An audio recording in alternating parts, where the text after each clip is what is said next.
साथियों, यहाँ पर मैं जो आपके सामने एक नई होम रेमेडी के साथ हाजिर हूँ। इस रेमेडी में हम बात करेंगे कुछ उन लोगों के मुतालिक जो कि अपने कमर, पट्ठों और जोड़ों के दर्द की वजह से काफ़ी ज़्यादा परेशान है।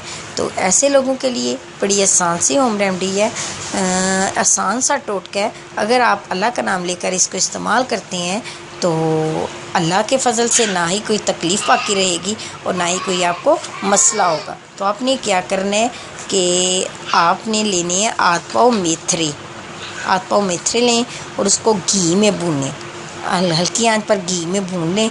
जब वो ठंडे हो जाएं तो उनको पीस के ग्राइंड करके उसका सफ़ूफ सा बना लें, पाउडर सा बना लें। अब आपने क्या करना है कि हर रोज़ रात को आपने नीम गरम जो है दूध लें, चाहे कप ले लें, ग्लास ले लें और उसके साथ ये जो मेथरे का सफ़ूफ सा बनाया हुआ है ये आपने एक छोटी चम्मच आपने खाना है। ठंडे पानी और ठंडी चीज़ों से आपने सख्ती से परहेज़ करनी है कि ये दोनों चीज़ें आपने नहीं लेनी।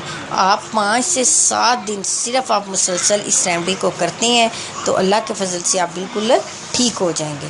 तो आपने क्या करना है कि इस रेमेडी को ज़रूर ट्राई करना है। या आपने से किसी बड़े के साथ ये प्रॉब्लम है तो उसको ये बनाकर इस्तेमाल करवाएं तो फ़र्क जो है वो खुद आप भी देखेंगे और इस्तेमाल करने वाला भी आपको खुद बताएगा। इसके अलावा आपके जानने वालों में अगर किसी के साथ ये मसला है तो फ़ीसबिलिल्लाह उसको भी इस रेमेडी के बारे में बताएं।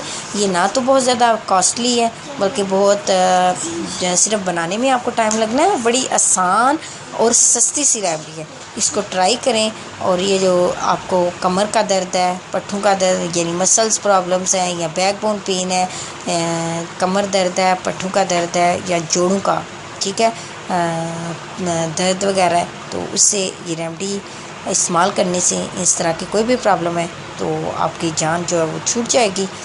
मेरी वीडियो पसंद आए तो इसको लाइक कीजिएगा, मेरे चैनल को सब्सक्राइब करना मत भूलिएगा। शुक्रिया।